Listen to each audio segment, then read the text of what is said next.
Welcome to Bachademia, a podcast so educational it could be a university class. With your hosts, Danielle Dick McHugh, Kim Hannah, and Bill Henniger.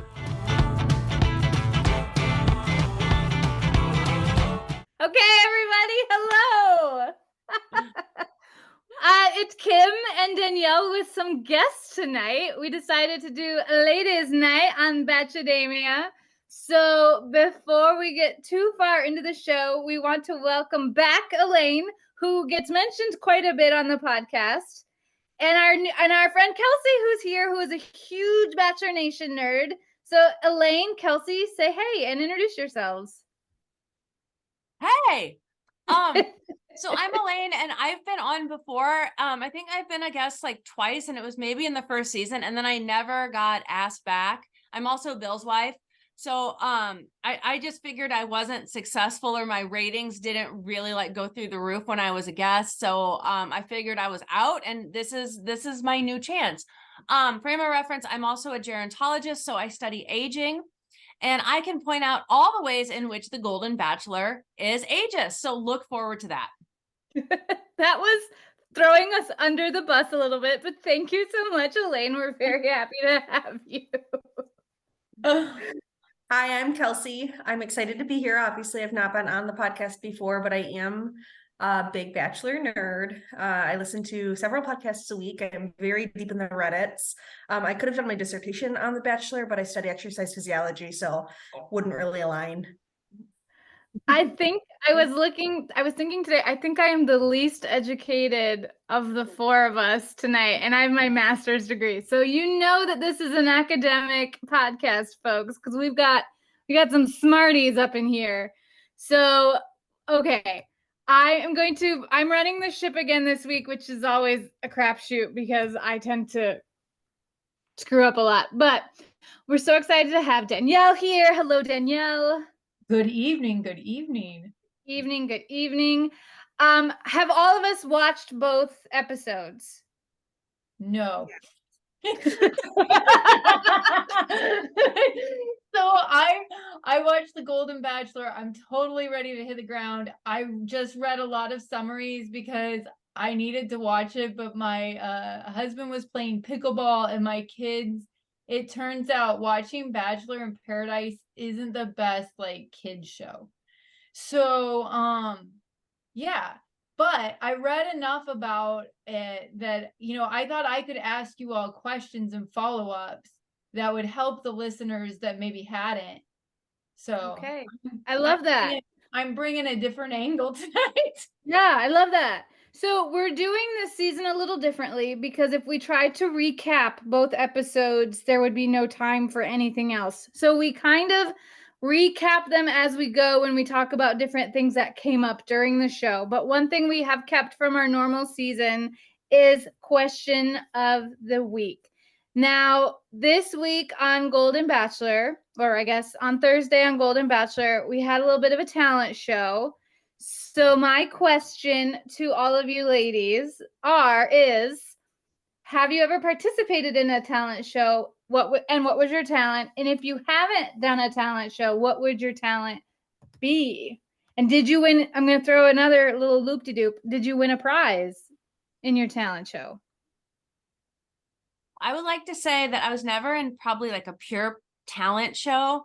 I have been in several lip sync competitions. I've always placed in the top 3. I tend to be really good at lip syncing, not as good at singing, but if I have one talent that I would like to portray, it really doesn't go well in like just a pure talent show. I'm really good at treading water. Oh, that is a good talent to have. Mm-hmm. Mm-hmm. Safety first. Who would have survived the Titanic? Right? Mm-hmm. I could have left Jack on the raft and just treaded. Yeah. Days. He clearly didn't know how to tread water. Exactly. So I've never been. Go ahead. Oh, sorry. Go ahead, Kelsey. Go ahead. So I've never been in a talent show either. But when I was working on my PhD, we were really into trivia night. But it was a college kid trivia night. And so we were like the old people there, just even as like dot students. And they would have these like competitions, like if different teams tied, where a lot of times like the girls would dance provocatively on the DJ to What? like have like to win. And so like one time I'm here, I know, right? It was like trivia night, and the way that you broke the tie is basically you like lap danced. Was this in DJ. Louisiana? This was in Louisiana. And if you all know anything about me, it's that I am not going to lap dance a DJ. So here I am at trivia night, like in my cardigan, like, dressed like my best teacher self. And I have to break the tie. And so like I end up going up, and I'm doing like the Roger Rabbit, and like doing like all of the most ridiculous. And then I get on the ground and I do coffee grinders. Do you all know what coffee grinders are? Where you like sit and you spin your leg around and you jump like over your leg. Oh yeah. And I won. I'm sure you did. That's amazing. I was really bad, but I embraced it, and it was not what they were used to seeing. You gave them what they didn't expect. Absolutely. So Yeah. that was a proud moment in my life. Kelsey, how about you? So I'm an exercise physiologist, and I've tried out for 6 teams in my life, and I've made 0 of them. I have no talents. I've never been in a talent show. I don't plan to be in a talent show, but if I had to be, I would definitely rap "Baby Got Back" by Sir Mix-a-Lot. I wouldn't lip sync it. I would rap it, and it would be bad, but that might be the only talent I have. I love it. I love that. I love that a whole lot. I'm gonna put a plug in that all 3 of you ladies and your spouses, and then our other friend Christy and Jorge, should definitely come down for our trivia night, April 19th in Cedar Rapids. Get your tickets soon. They're not on sale yet, so I can't say get your tickets soon.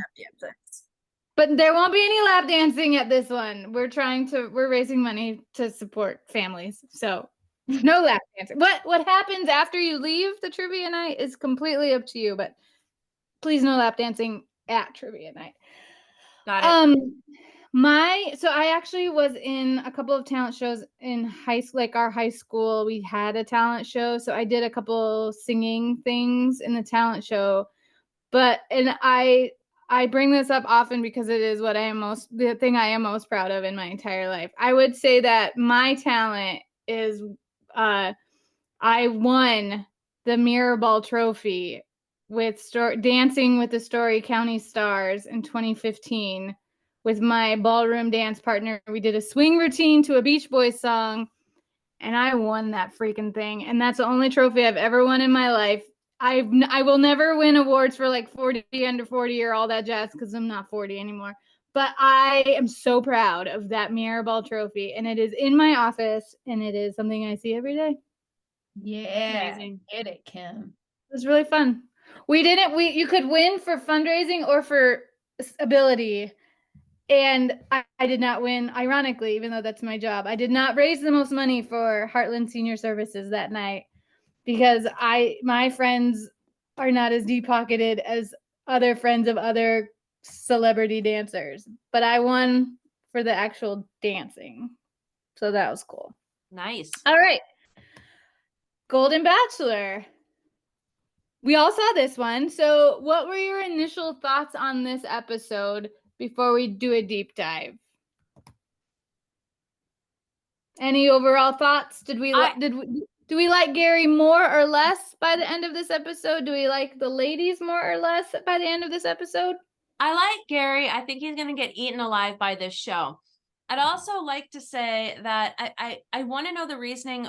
And this is someone who I've always complained that The Bachelor doesn't need to be 2 hours because I need to go to bed.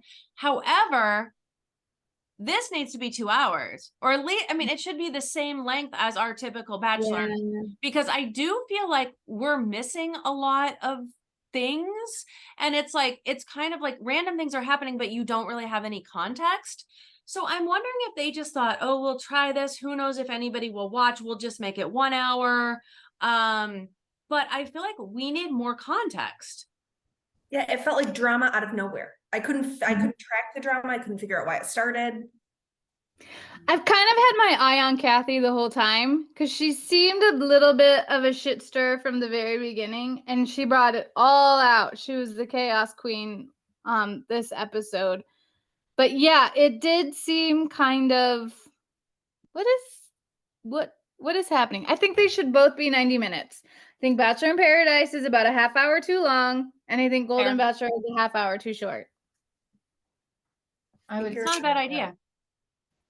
I know stuff. I can be smart. All right, so the featured ladies this week are Joan, Ellen, and the Chaos Queen Kathy. Now, Joan got her one-on-one date because the group date was, as we talked about, a talent show. And Joan won by right. She said, I have no talent. I don't know what I'm doing. I don't want to be on stage, which she's a school administrator, which means she has a lot of experience talking in front of large groups of people and hostile groups of people. So I'm not surprised that she actually did a really good job with this. But she won with her very sweet, endearing poem over such things as Susan's karate chopping in her little costume, which did she bring that with her? Because I sure hope she did. That was awesome. And then also Leslie did a little not a strip tease. She did not do a Louisiana trivia night, but she did do some dancing on Gary and then pulled out some cookies. And then what were some of the other? Oh, I have questions about that. Do we think she really made the cookies? Like, how did they make that happen? Absolutely Like, that was not. clearly. she absolutely did not make those cookies because when would she have had time to bake? And none of the ladies were like, oh yeah, I guess Leslie was baking all morning. So how do you think they navigate that? Do you think like one person's like Leslie's just like, hey, producers, like I need you to give me some cookies, like help a girl out. I got this idea. Or like, how do they like who gets hooked up and how do they hook them up? I think I know the Oh, go tell us. That's what happens exactly. If you're liked by the producer. Okay, from what I hear from my Reddit deep dives, if you're liked by the producers, so you have to be a little bit of a people pleaser and like a little bit manipulatable. If they like you, then you can ask for things and they give them to you. But if they don't like you, then they don't. So you look like the jerk. Oh, well, they must like Susan too because they got her a costume. Yeah. I like a lot Susan. of questions about the logistics of this event. Yeah. I think Sandra should have won because her joke was hilarious about the punchline with the boobs. I love Sandra. I want her there forever. Okay, so Joan and Gary go on a date. They also talk about their dead spouses. This is something Bill and I talked about last week. Elaine, as the expert of this world in the boxes on my screen, is that a thing? Is that something that the geriatric crowd do on a normal basis all the time, is talk about their dead spouses? I don't think so. I think it's one of those things where it's like when you're meeting people, you look for your piece of connection, so it's like you're meeting a new person and you want to have something in common, something that you both relate to. And I think, oh my gosh, we've both lost a spouse. That's a big thing we share. But my concern about it is, yeah, that's a shared experience that you have. However, you have to have a lot more in common than that. And I think sometimes it gives people like a false sense of intimacy, if that makes sense. Like, wow, we shared so much. We talked about our dead spouses. Well, that's great, but you have to get a lot further than that if you're actually going to have a real relationship. Something I thought of watching this, a lot of these folks married, which tracks for their age. I think a lot of folks married their high school sweethearts. So as they're now dating again, potentially marrying someone in their late 60s, early 70s, will this be only their second person they've ever been with? Because your first time with someone as an 18 or 19-year-old will be very different than your first time with a 72-year-old. But they may have dated other people since they lost their spouse. That's true. Or while they were married to their spouse. We aren't going to judge. We're not here to judge. Right. I mean, I think I'm a sometimes little bit. I think sometimes the expectation is, oh my gosh, these are, older people would not have sex out of wedlock. And that's really just not the case. That's not true from what I hear about nursing homes. Or from my grandma. Yes. Do you want to know those things, Kelsey? No, absolutely not. She told me them at my wedding. That was fun. Oh, that's even better / worse. I hope she was offering you advice and tips. I wish it had been that. Yeah. That's magical. I'm so happy right now. This is awesome. Magical, yeah, magical is the word that I would use as Magical. So Gary and Joan have a great date. They seem like they've really connected. I was listening to another podcast where they thought that Joan was not as interested and maybe used her child's child as an excuse to leave the show because she wasn't feeling Gary as much as Gary was feeling her.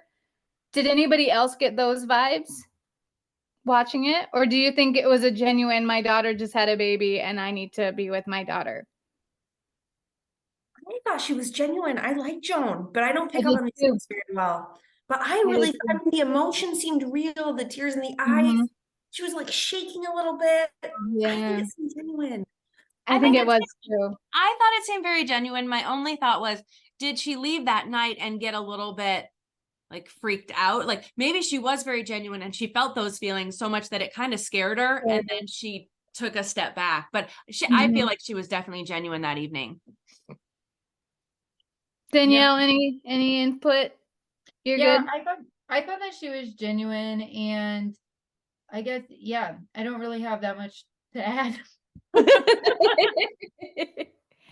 So she goes home, and then a designer that I've never heard of. Have any of you heard of this designer that comes? They're really excited. They're all like, "Oh, I love him." And I was like, "Is this like the musician thing where it's someone that you've never seen before, but you have to act like you know who they are because they're I think playing so. it?" Yeah.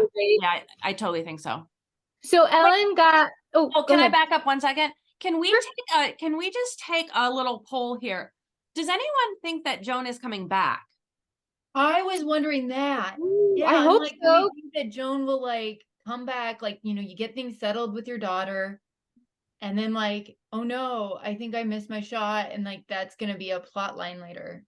Do you think she's gonna pull an Aaron and show up in Fiji or wherever, or do you think she'll show up earlier? Like earlier than maybe. Like I feel like there's still so many women left that if she showed up too late, it'd be like Joan, ship sailed on this one. Like we thought with Aaron, you're desperate, go back home. Exactly. But it seemed like Gary really liked her. And what if she gets home and she's like, oof, my daughter doesn't actually need me as bad as I thought. That was my own internal monologue. I like this theory. I'm gonna hope that it happens. Because I also think that if she did show up and Kathy was still there, Kathy would lose her ever-loving mind, and I am here to watch it. Absolutely. So we have the next date, and it's Gary and Ellen. Now, Ellen gets to choose, she gets her little movie montage where she gets to try on all the pretty dresses, and she looked super cute in the little pink number she chose. What did you think of the date? And then I'm also going to pose this to you. I think of all the women there, Ellen might be most like his former wife in the way that she carries herself and her background. She is, I would say, more of the stereotypical mom, grandma of that age than compared to Joan, for example. So do you think that he really likes her because he reminds her, because he seems to really like Ellen too. Does he like her because she maybe reminds him more of his wife? Or do we not know enough yet to make that hypothesis? Look, I can use academic words too. I never would have thought of that. Yeah. Now in my head, I'm trying to kind of mesh Ellen and his wife and see, but I have similar thoughts. I thought that she seemed, maybe I didn't think about it quite as directly as you just stated it, Kim. But I do think I was like, ooh, she feels more like an everyday person that like, and he seems like an everyday guy. The thing that is so challenging with him is he's so dang nice that I cannot, like, when you say like, oh, he likes this person, he likes, I just feel like he likes everyone, and I can't distinguish sometimes too between like, it's harder for me to read where the heat is too. Maybe that's because he is uncomfortable showing that side of him, especially on camera. And if we got a 90-minute show, we'd see it. But since they only give us a 60-minute show, we don't see it. So Gary's ex-wife was a retired volunteer coordinator, and Ellen is a retired teacher. And those feel like somewhat similar in terms of compassion. Also, just found out that Ellen idolizes Michelle Obama, so now I'm starting to idolize Ellen. Yeah, we I love saw that Ellen too. even more now. Yeah, Ellen is on the good list for sure. And fun fact, I didn't know that Gary's ex-wife is from Iowa. No way. Where is she from in Iowa? Not sure, Okay. but interesting. That is interesting. All the best people come from Iowa. Surprising Or live amount here of at some point in Bachelor their Iowa. lives. We do. I mean, we'll talk about Mercedes in a little bit. Okay, so Ellen and Gary have their very sweet date. Is Ellen the one whose friend, she was there for her friend, and then we found out at the end of the first episode that her friend died, and I was devastated because it was like, this is for you, and then she was gone. Is that Ellen? I think that might have been her. You might be right, Kim. And I like Ellen even more right now. Gary, Ellen, Gary, make it so. It was her. It was Roberta with Ellen. All right. So then we get to the portion of the show where it definitely feels a little bit more Bachelor Nation than sweet baby angel Gary. And we have what I'm calling the Chaos Queen, Kathy. And I'm not sure. So Kathy thinks that Teresa is bragging about how much of a connection she has with Gary after their delightful date where they almost died on the LA freeway and then had a dance party. And that's a beautiful date. And because the show is moving so fast, it could have been yesterday that this date was, or it could have been 3 weeks ago. We don't know. It must not be that long because Joan said her daughter had her baby 15 days ago. And I would assume that Joan was there when the baby was born and then came to the Bachelor Mansion. That's my assumption. So then anytime Teresa talks at all about her Gary love, Kathy takes it as a personal attack that Teresa just assumes that she's gonna be the one to be with Gary. Was this two boomers being boomery, or was this like a legitimate, like, is Teresa the type of person that is devious but you can't tell, or is she the type of person that just gets really excited and talks about things and has no awareness at all about how other people are reacting to what she's talking about? I spent the first part of this like, geez, like she's fine. She's not doing anything wrong. She's just excited. But then at the rose ceremony, when she whispers to Kathy about him coming to her bedroom to comfort her or whatever, I was like, ooh, she might be devious. It might be devious. Or dumb. It might be devious. Yeah, or not. And I think Kathy might be a little devious too. So then is it just like this like issue between the two of them? They could be lovely people separate, but you know, sometimes you just don't, you clash. Well, they even like a group of them have already made their own little cult. Like they came up with a name for themselves and they're like, we're the cool cats. We do that. We're like, I don't know, like Kathy and Nancy and other people. We're telling. Yeah. Oh, yeah. It was asking and telling. Yeah.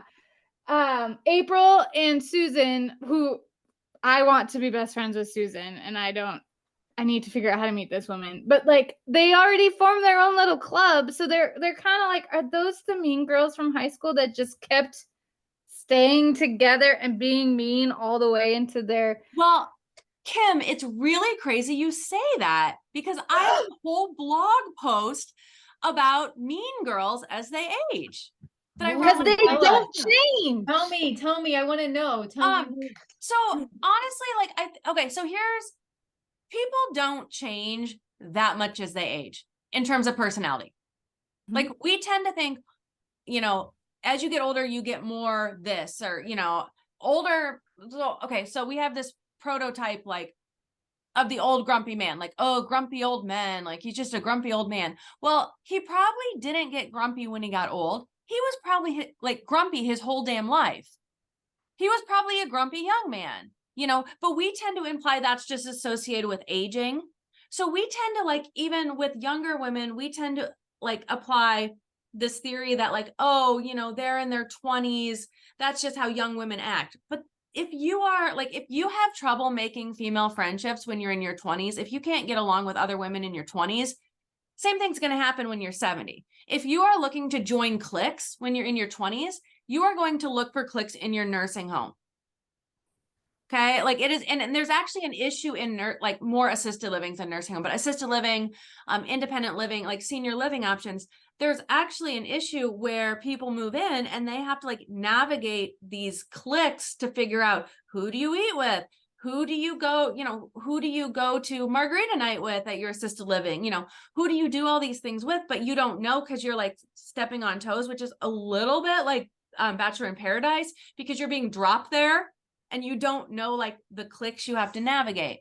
So, I mean, one of my thoughts about like, you know, like the kind of the thing about how, and I'm in this Facebook group on Golden Bachelor and it is like, I need to leave it because I'm just so angry about everything and all of it. And the people are just, oh man, they're not, some of them are just not functioning at a high level, but a lot of them will say things like, these are older women. I thought they were supposed to be classy, or like, this isn't, you know, this isn't very classy. And I actually get offended at that as a gerontologist because it's like, why are older women expected to be classier than younger women? You know, and I guess like we have this thing in our head that like your personality changes so much as you age that, you know, you're going to care about people's feelings when you're that age. But if you didn't care about them when you were 30, you're probably not gonna. It's just people, they just happen to be older. And that's one of the things I get really fed up with when I watch the show is like, these are people, they're aging. We're all aging. They're getting older and they happen to be in a position where they want to find a partner, but they're just people who have been here longer. It's not like a whole different population from another planet. And I feel like that's what we're treating it like. It's like, this is a whole different show with people from like Martians from another planet. And oh my God, what will they do? And it's like, no, they're just us in like what, 30 or 40 years. I'm really bummed that I'm going to have to deal with bullies in the nursing home, though. You are. That makes me sad. You absolutely are. It's a thing. Maybe I'll become a bully so that I don't get bullied. You can't, though. You can't change that much. People don't change that much. And you can't. It won't work. Once a trivia lap dancer, always a trivia lap dancer. I'll see you in the nursing home doing your coffee pot stir. Yeah. Well, you'll have a titanium hip by then. You'll get going and you'll get crazy. It'll hurt somebody. Do you think that they're making age a part of their personality here then? Like, because just in the producers, just in general. 100%. It feels like it feels like I'm having a hard time understanding these women outside of their age. Yes. Because it's such a part of the narrative. Yes. I don't 100% agree with that. Like, I don't consider people in their 60s and really even in their 70s elderly.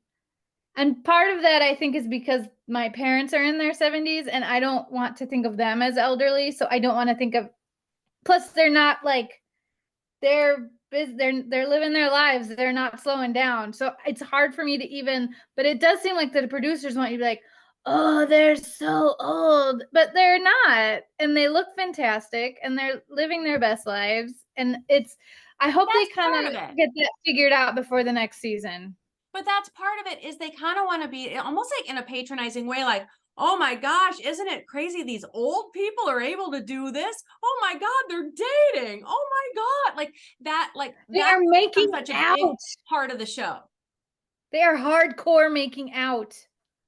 I do appreciate things where like they have been more like in some ways willing to talk about different, I mean, like I wish we get a little bit more around that, like different bodily issues, or because I think like they talked about having to like wake up in the night to pee, and just like things like that I mean, I think you could do at my age too, right? But Right. like I do think that it's like allowed some conversations, or that they've had like life experiences that like when we have 23-year-olds, they can also talk about life experiences, but they just haven't necessarily had as many or as vast of life experiences, where I do feel like on the show we are getting like stories about things that have happened in their life that just are the result of having lived as long as they have, and I do appreciate that.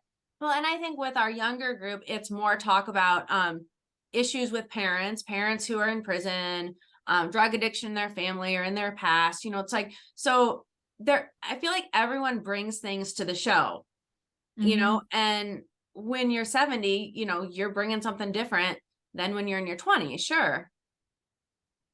But that's so fascinating because you say that and I'm like, wow, you're right. With the younger, even like Bachelor franchise, we do hear those stories. With this older franchise, all I'm hearing is the role I am as a parent, the role I am as a partner.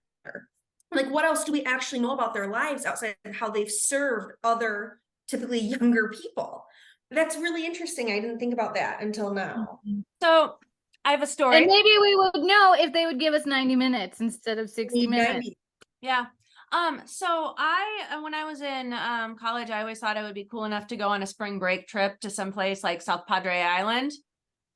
And I never was, because no one ever invited me, because I really wasn't that cool. I never went either. Well, guess who's going in February? Yes. I'm going with my friend Sally. She is 84. Yes. Sally, I know her from the dementia community, and she is amazing and fun, and she lost her husband in February, and she just decided, you know what? I'm doing an Airbnb all of February, and I'm just going to have people come down and visit me in South Padre Island. And I said, can I come? And she said, yes. So I'm going. So I finally hit my peak coolness. And I am realizing you're smart enough to go in February so that you don't have to deal with all the drunk people in March. Exactly. Although Sally would handle them just fine. I would be the one who was annoyed. But like I think about her, and I think about what an amazing person she is, but she's recently lost her husband who had dementia, and she has a family, and she has a lot going on in, obviously she brings a lot to the table to talk about, but she's not defined by any of those things. She is still like, she is who she is as a person, and sometimes I feel like we're missing that part of it, where I think, Danielle, like you're saying, I do appreciate that people are talking more deeply about like losing their spouse, but also I feel like sometimes we're missing some of those like conversations about, just like, so they're jumping to some of the deep stuff, or maybe they're not, maybe they're just not showing them on TV, but like we're jumping to the deep stuff, but also like, do your lifestyles fit? Sure, you both have these stories about losing a spouse and it's horrible, but like, do you wake up do you sleep in, or do you get up early? I don't know. Yeah. Are you a traveler, or do you want to stay home every weekend? Right. Well, and also it's very past oriented then, instead of what kind of future do you want to build together. And I think like that's hard too, right? Because if you're just learning where you were and not necessarily, okay, well, what do you want the next decade to look like? Yeah, I think there's some limits there. I think and I think that the family situation, so without going into too much detail, there was a step grandfather in my family before I was like, but it was a really bad situation. I was only alive for like the last little bit of his time in our family, and they still talk. I mean, it's been 40 plus years, and both my grandmother Hannah and he are long gone, and they still talk about how awful this man was because he did not have any kids before he and my grandma got married, and he did not handle moving into a fully developed multi-generational family as well as he maybe could have or should have. And so I think that kind of thing has to be talked about more, and maybe they're waiting until we get it whittled down a little bit more before those conversations happen, but that kind of thing has to be on the mind of everyone. And maybe that's why my girl Marina left. She was like, maybe this isn't for me. Like, I did it, I tried it, my kid needs me. Or maybe her kid really did need her. We don't know. It's none of our business. But yeah, I think those conversations need to be happening sooner rather than later, because it's a huge, if it's a game changer if it's not good. Or like, did you vote for Trump? I mean, right. like, where were you on that's gonna be a January deal change. That's a deal breaker for a lot of people. Bye-bye. I think that it's interesting that actually that the politics thing does not seem to be something they discuss at all on the show, period. Do they filter them or something? Go for it, Kelsey. Tell us. Drop it. I actually don't know. I do know that it has come up often in the fantasy suites, but I don't know if that's like advised by the producers or because that's a theory behind why flashback to Rachel and who was the last Bachelor again? Oh, by the way, we call her Rachel Nicole because Danielle can't get her name right. Rachel Nicole. Okay, so Rachel Nicole and Zach. Boring Zach. Or may not have had a conversation in the fantasy suites about politics, and that may or may not have been what happened between them, given that's total speculation from people in the field of Bachelor Nation. But I wonder if it's waiting to come up, which in like my perception is a terrible idea to wait that long for it to come up. Absolutely. I'm very big into first dates talking about politics, but that's whatever, a different conversation. And religion, like what are the religious backgrounds of everybody? Because that's huge too. Yeah. And again, Gary is a white man from Indiana, and like they're like, I know that I don't mean to generalize, but if Ellen is a big advocate for Michelle Obama, seemingly liberal, if Gary is a white man from Indiana, would there be some conflicts there? Mm-hmm. Yeah. Yep. I mean, I will say one thing that's also interesting is that this is still pretty early on the show. There's still a lot of people.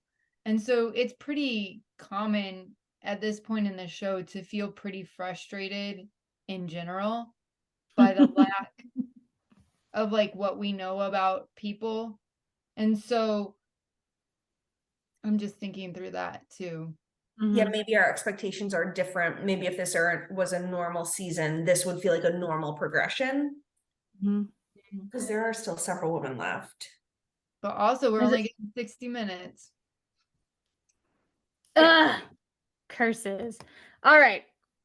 So I'm going to bring us back because we're having a great conversation, but we do have a whole other show to talk about too.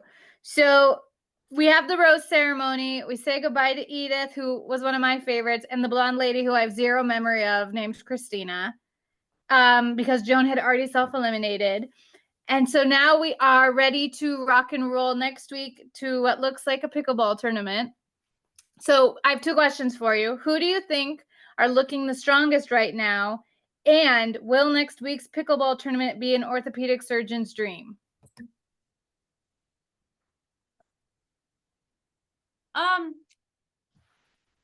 I think in terms, I'll take your second question.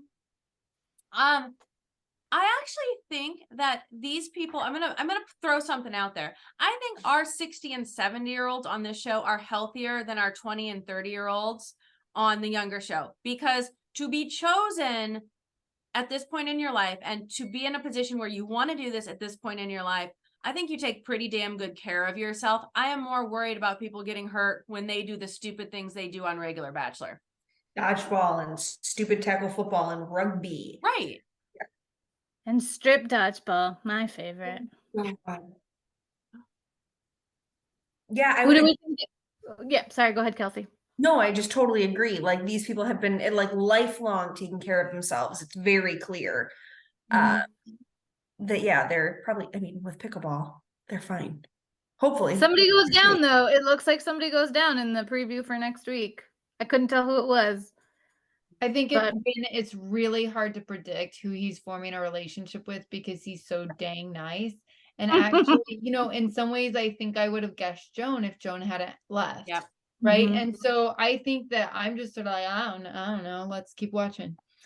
I think Faith seems like a top contender, but I don't think he's into her. So she, like the dancer, I think it seems like they're trying to play it up like she's a top one, but I don't see it between them. Yeah. I still think Teresa. I do. I think Teresa and Kathy. And Kathy surprises me because I don't see it for her. And I wouldn't, if I were Gary, I would find Kathy frustrating and annoying. And I'm not Gary, and I'm also not as nice as Gary. But he seems to enjoy her. So maybe he's overwhelmed by her. I've been that. All right. Awesome. A good episode of Golden Bachelor, albeit not long enough. 2 thumbs up. I was in. 2 thumbs up. Yeah. All right, ladies. Bachelor in Paradise. Thoughts before we dive in to this week's episode of Bachelor in Paradise. A lot of We have 2 new guys on the island, Tanner and Tyler.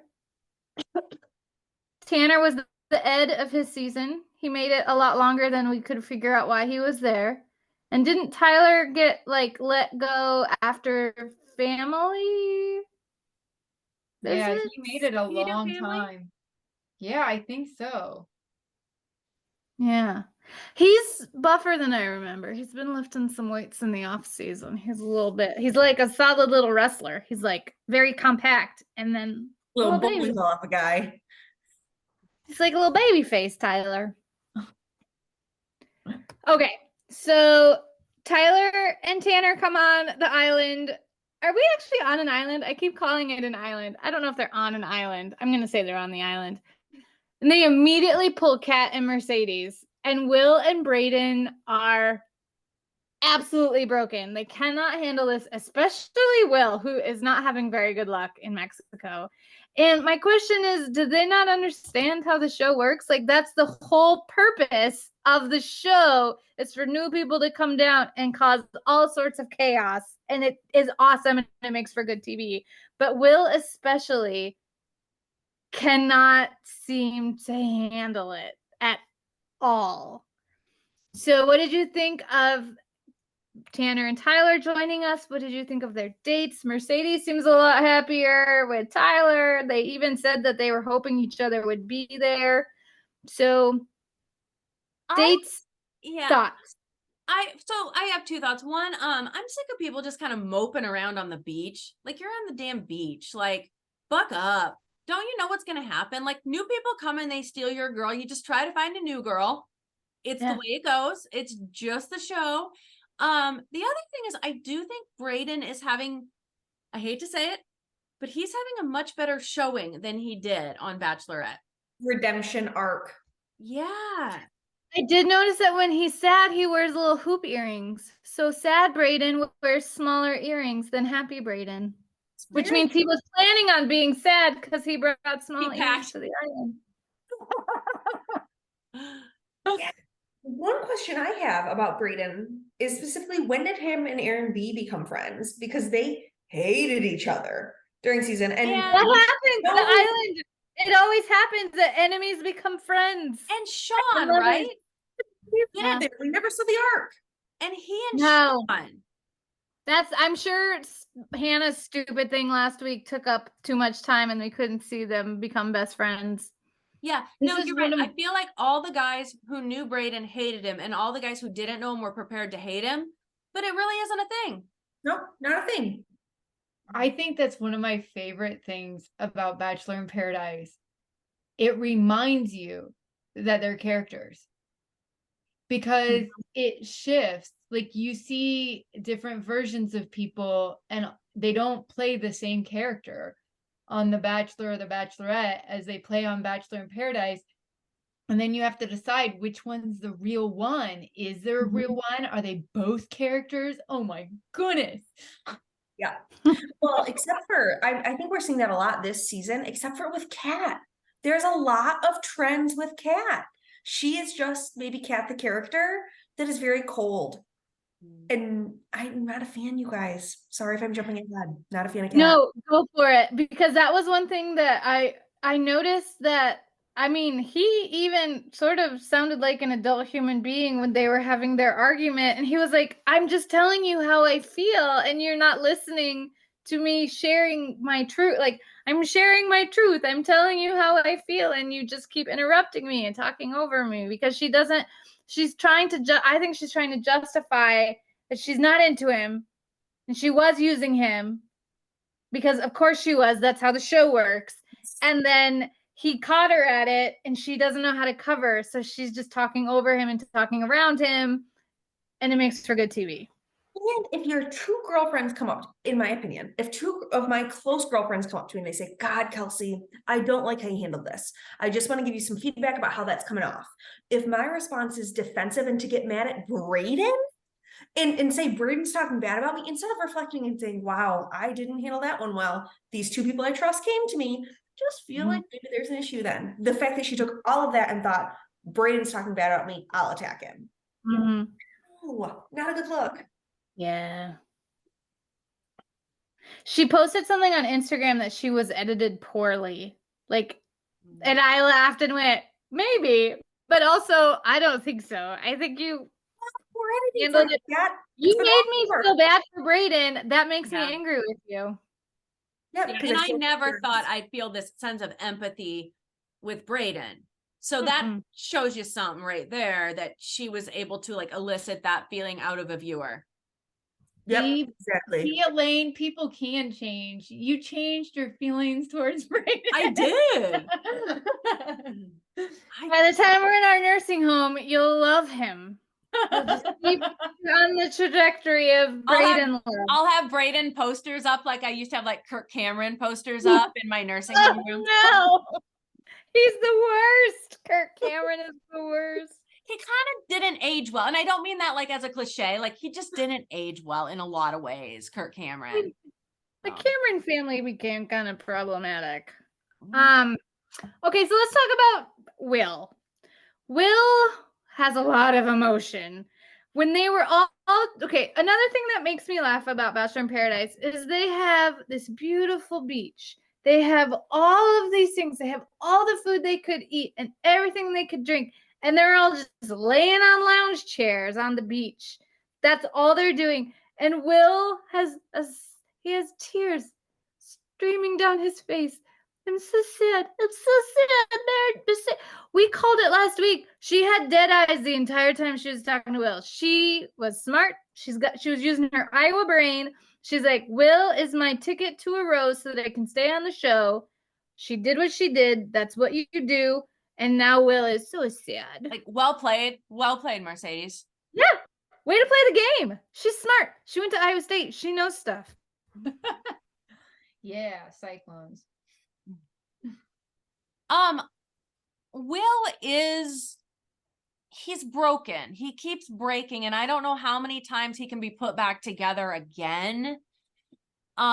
If he's just gonna continue to be that guy who is like kind of sticking around, but like used until the very end, and then just kind of goes quietly on his way.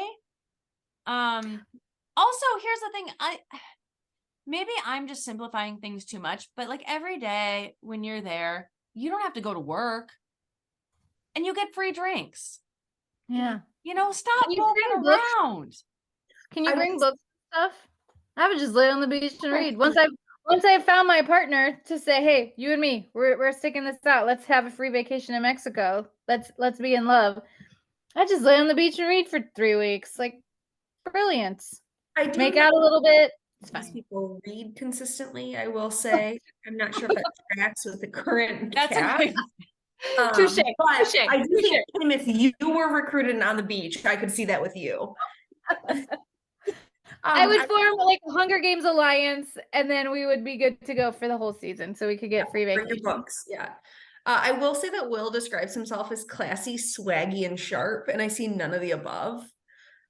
His bio says Will describes himself as classy, swaggy. Not a word he should read. Sorry. And sharp. I'm not Sharp sure he in knows what? what Like any of sharp- those words mean. Sharp, Like a sharp-dressed smart? man? He didn't follow We have a up lot with of questions. Yeah, a lot of questions. Will. Yeah, and his fun fact about himself is that he hates getting money for gifts. And I just feel like there's a lot of like I don't consider myself an interesting person, but I do have more fun facts than That's the best That's kind not of fun. gift. yeah, but he Why would hates that it. be So fun? do better. Yeah. I bet he hired someone. I bet he hired someone to come up with like these things. This is like some branding artist. Like, I just hope that he didn't pay them very much. Yeah. And cash because he doesn't like it. But I won't be on next week, but a good question, the kickoff would be describe yourself in 3 vague words that really don't mean anything. Oh yeah, that's good. Marking that down. Okay. Because I think it's Bill and I super hope it's Bill and I as Bill is on pain pills. No, he's done. He switched it all to Damn it! Tylenol today. Yeah, it's discouraging. He might be doing one narcotic at bedtime. Okay. So Ooh, I'm gonna take that let's first. pause. Let's take a pause. Elaine, how's Bill doing? Oh, Everyone Bill. remember, Bill That guy. donated a kidney. Oh yeah, last that week. guy. Very That guy. He's doing okay. So the first couple days home were a little bit rough. It was a little bit hard to manage his pain, but the last couple days have been a lot better. His appetite has finally kind of kicked in because that was a thing for a while. So now he can eat. He just has to eat small portions. We kind of waiting to hear a little. Oh, his kidney moved to the East Coast. So It didn't go to Wednesday- Mayo? Well, Bill may have misheard that. So he heard that in the operating room and kind of overheard 2 people talking, and he said it was going to Mayo in Rochester, but then the doctors and the transplant coordinator said it actually was going to the East Coast. So now I Rochester, think New maybe he York. heard Mayo, and it might be going to Mayo in Florida. Or But Rochester, New York. great, yeah, absolutely. So those were our two theories, Kim. So what's really weird is on Wednesday morning his kidney woke up and it was in him, and when his kidney went to bed that night it was in a lady on the East Coast, and like I picture it like wearing a little sweater and a little like scarf and being very brusque and East Coasty. So yes, He needs to pop its collar if he's on the East Coast. Everybody wears pop polos. I know. Pearls. And Girls feel wear bad. pearls and a popped And collar. yes, and we sent him out there wearing his basketball shorts and his UNI t-shirt. So he really had to step up his game when he got there. His name was Buddy, by the way. Buddy the kidney. Yeah. We call him One Bean Bill now because he's just One as Bean the Bill. one bean. Yep. He's in the One Bean Love Club. it. Oh. Excellent update on Bill. We're Thank you. excited to have him back next week, but Thank he took a week off, weirdly.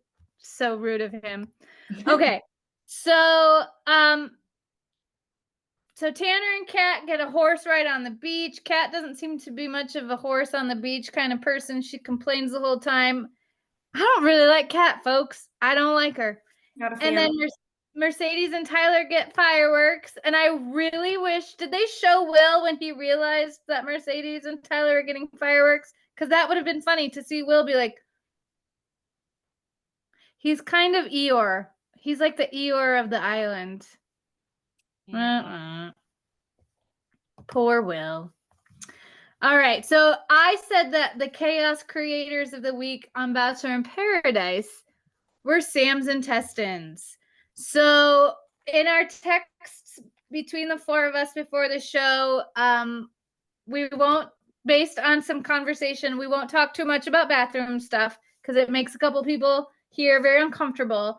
But as someone who has had to deal with a lot of that over the last 42 years, my advice to Sam is have someone mail you a bottle, or maybe I don't know if there are any Walmarts near where they are, of magnesium caltrate. It will work. You will feel it bubble. You will feel it, things move, and you will no longer have to leave the island. But here's my issue. There has to have been some sort of intervention like this before that guy comes in and starts talking about taking her to the hospital and extracting. And like, my question is, so what have we tried already? Yeah. Because come on, I like don't that's not think the she's first tried resort. anything other than just like manifesting it. Yeah. And I will say this, that doctor, super hot. Let's see him some more. Let's have some more medical emergencies on the island because he's super hot. One question I have is, what is her partner's name again? Aaron. Right? So he's an EMT and he says, don't worry, I've dealt with this before. I do this all the time with my job. How many people are calling like for an ambulance for constipation? My thought would be only if they have like a legit bowel obstruction. Yeah, and then even does that also feel like maybe you drive to urgent care or somebody would drive you there? I don't know. If it's bad, I don't think you could. But I mean, I've never had that. Also, I'm not sure he's doing a lot of intervention in an ambulance. Like, no, he's doing not things doing like that. tacos in an ambulance. It's not what's happening. Sorry, I appreciate the support. I like how he handled it. I will say this, as the person that has a really, really hard time with bathroom talk, I appreciate how well he handled it. As some of us were not handling it very well from across the screen. So I think he was very good at being sensitive. I'm going to say, without being too disgusting or going into too many details, there are certain things that some people will eat or have available to them when it has been multiple days, and you need to get some stuff moving. I feel like if this is the first time this has ever happened to her, there's something else going on. If this is something that she deals with every time she goes on vacation, then she already knows what she actually needs to do to evacuate the dance floor, as I like to call it.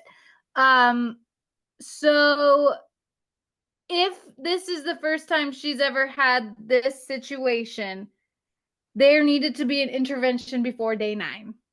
Yeah. Well, I because can she would have realized yes. by day 3, this isn't normal, something is wrong.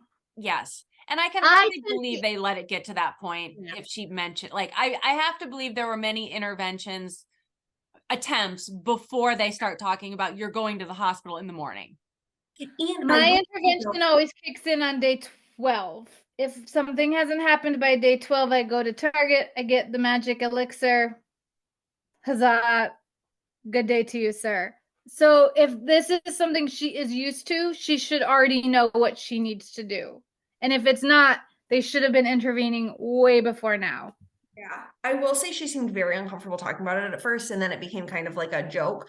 But if it were me in that situation, as somebody who struggles very bad with bathroom talk, I would not talk to anybody about it. I would be a mess. It might take me 9 days to just kind of casually mention to somebody I was having a little bit maybe of an issue and I might need some magnesium citrate. I can just relate to her quite a bit, and she looked so uncomfortable. And then did it have to become 40% of the show? I mean, like, God, that's what bothered me about it. Like, don't do this to her. And they're like, she's in a tight dress. Her belly has to be so uncomfortable. Yeah. And then she's in this dress that she has to be super uncomfortable. Like, I'm sure that what she wants to do is put on a pair of sweatpants and lay up in her bunk bed for 3 days until things start happening. I would be distended. You know what I mean? Yeah, you are distended by day 9. It is awful. Yeah. Too much information, but I will say that it was relatable that she was having issues on vacation, and I do think it was nice that everybody else on the island were like, "Oh my gosh, that must be awful. How can we help?" Mm-hmm. That made me feel good about everybody. Yeah, I don't think taquitos are the right answer, but I appreciate Aaron wanting to help. Yeah, his EMT education didn't do him so well in that circumstance. No, greasy Mexican food. Maybe not the best. Maybe not the best. I guess I really don't see EMTs as specialists in like gut health and GI issues. He was kind of trying to play that, but I'm not sure I really see it, but I appreciate his effort. Mm-hmm.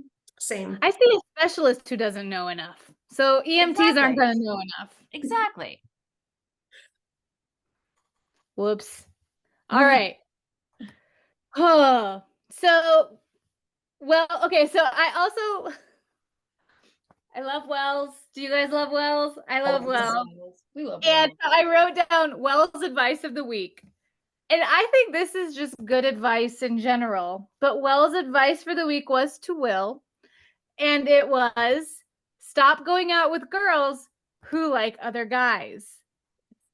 Solid advice. Solid. Solid advice. Wells just carries the team often with his advice. I have a therapist and a good one, but if I didn't, Wells would be a good alternative. Do we think Sarah is there too and just gets to like have fun and hang out? Oh, Because I would love it if Sarah Hyland is just there hanging out with him when he's not on camera. well, and I don't know how much acting she's doing, but because of the writer's strike, she might have some free time. Well, the writer's strike is over, but the actor strike is still going on. Oh, well, either way, It's possible that she's there. Possible. A+, Sarah Hyland. You do you. Drink lots of margaritas on the beach with your husband. So any comments on the advice of stop going out with girls who like other guys other than, yeah. It's wise. I think it's wise advice. Wise advice. Sometimes you just need someone to like make it obvious for you. And I'm going to flip it and say girls don't like boys who are into other girls. It goes both ways. It works. I heard that at 24. I hear that. And 35. And no. So there's no rose ceremony this week, but the ladies are in control. So next week, I'm assuming we'll have some more guys show up because I feel like they're still a little even on the rose to dude ratio. So maybe some more chaos agents will walk down those stairs next week. Who do you want to be there? Who do you want to be there that isn't there yet? I knitted the entire time I was watching yesterday because I'm trying to manifest Xavier. I think Xavier should show up on the island. So I'm knitting every time I watch Bachelor in Paradise to make it a Xavier friendly pod or not a Xavier friendly pod? I can't remember. We are ambivalent to Xavier. I was all in on Xavier and then he kind of did her dirty, but I still kind of love Xavier. Well, Yeah. say like I want a redemption story. Yes, that's what I want too. You know, so like I'm not very happy with him, but like I kind of want to give him a second chance. so you're not mad, you're just disappointed. Yes. Yes. Oh, that's a good Who one. else do we want to see besides Xavier? Anybody? I would love an Andrew Spencer, but he has a 20-year-old girlfriend. 20. Aw. Oh. He's 28, I think, ish, in that range, but it's okay. I think my sweet baby angel John shows up next week, according to the previews. Juan Henry. Oh yeah. It'd be good. Mm-hmm. Anybody else we want to see? Any girls you want to see? That we have a lot of episodes left. Oh, I'd love Michelle Young, but I think she's over it at this point. Yeah. Mm. Yeah. Who do you not want to see walk down those stairs? I'm in for whatever. Bring it on. Yeah. I like it. Won't be disappointed no matter who it is. I like it. I like it when it's people I don't like, though. I mean, you're always like, oh no, not them. But then you're like secretly like, oh my God, this is going to be so good. Like, Like, you're that's gonna how learn you feel even about more. Brayden. You know? And Canada Blake. Ugh, You don't I- like Canada Blake? I don't like Canada Blake. He does animal rights. He's an advocate. I like what he does. I think he needs Muscles to step the away size from of Japan. Bachelor. I He needs just to worry. step away. I think he needs to move on with his life. I You're really done. do. You're gonna be 50. I think he's trying to stay in the franchise so that in like 10 years he You're can be right. Golden Bachelor. Oh, but I just love him. But him and Jess are just they're like a match made in heaven. Can we talk about how amazing she is? I'm sorry. I don't think she was interested. She was super excited to see Tyler. She did say to Tyler, she did say something like, I have been having a lot of fun with Blake. And I really think I was just hoping for that to be as strong. I'm into Blake. And it wasn't. It wasn't. You're right. And I don't like that you just said that because I'm realizing that you're right. Ooh, I see some drama. How many times can Blake fall hard and then just like end up being run over by a semi? You know, Maybe. How many times are we going to see Will have that happen to him this season? I don't know. Will's not allowed back. He should be barred. He's too. Okay, this is okay, so just with Blake, I just think his match made in heaven is actually Kendall Long. Do you guys remember Kendall Long, the other animal rights activist? Yeah. I Well, don't know, she's Kendall. Joan's ex-fiance.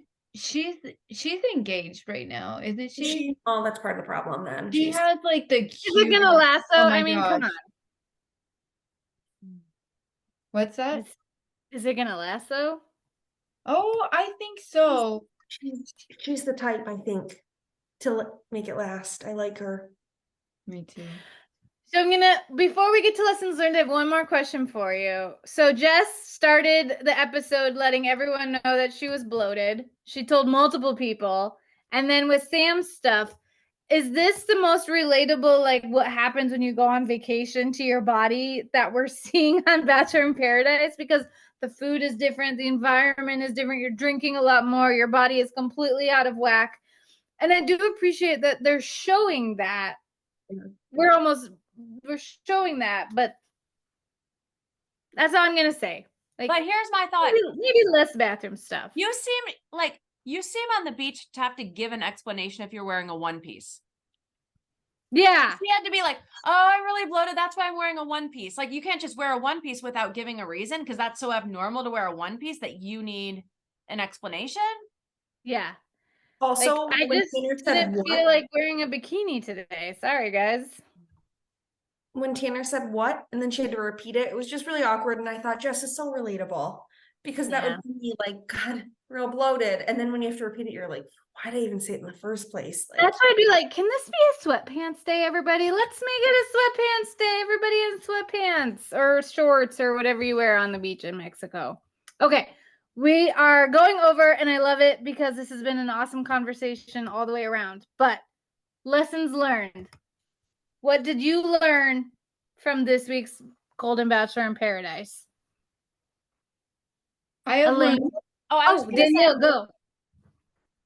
go. Things can change, because I used to not like Brayden and now I don't hate him. So it's either Brayden changed or I changed or the producers changed in how they portrayed Brayden, but things can change. Yes.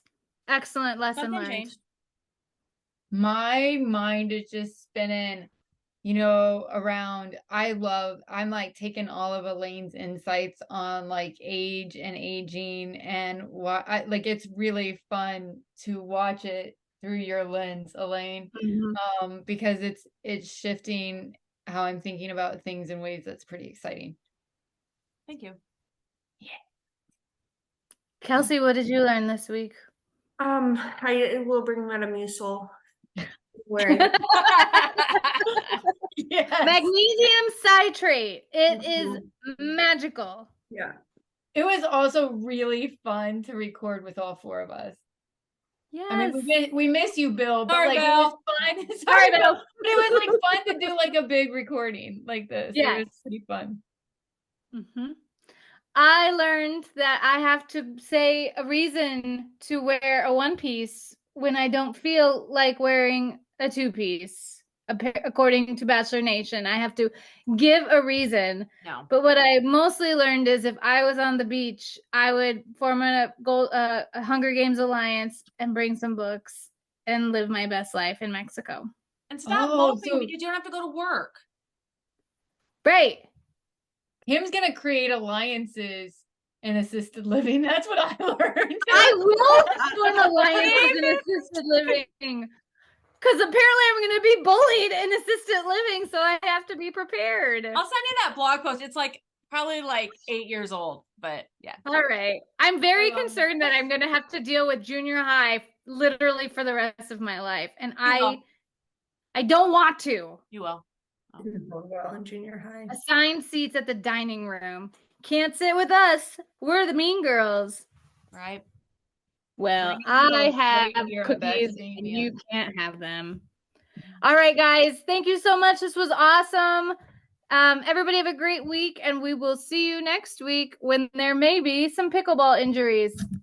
Bye. Bye. Bye.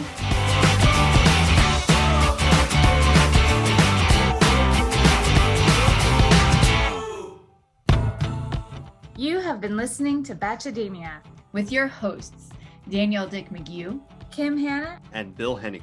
All thoughts and opinions expressed on the show are solely those of the person who spoke them. If you enjoyed the show, please subscribe to the show, leaving a 5-star rating and review wherever you listen to your podcasts. Also, please share with your family, friends, colleagues, and other ardent Bachelor fans. If you have comments or questions you would like us to address on the show, you can email us at bachademia@gmail.com. Or on the Twitter with the handle @Bachademia. Thanks for listening.